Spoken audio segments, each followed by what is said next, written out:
Hello বন্ধুরা, welcome to my channel গল্প প্রবাহ। আশা করি আপনারা সবাই ভালো আছেন। আজ নিয়ে চলে এলাম নতুন একটা ব্লগ। অনেক দিন পর সবাইকে জানাই শুভ গণেশ চতুর্থী।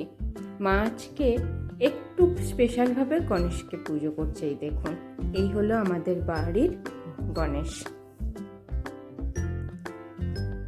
এমনিতে আজকে বুধবার, আজকেও গণেশ চতুর্থী তিথিটাও পড়েছে। বুধবারটা হলো উপরি পাওনা। এই দেখুন, তো মা পুজো করুক, তত সময় আপনারা আমার চ্যানেলটাকে লাইক, কমেন্ট, শেয়ার করুন। যারা এখনও সাবস্ক্রাইব করেননি প্লিজ সাবস্ক্রাইব করুন, আর ভালো লাগলে অবশ্যই শেয়ার করুন। আর এই দেখুন, বাইরে এদিকে বৃষ্টি হচ্ছে। তো চিরচির করে বৃষ্টি হোক। আজকের ভিডিওটা আমি এখানে শেষ করছি। দেখা হবে নতুন একটা ভিডিওতে। ভালো থাকুন, সুস্থ থাকুন।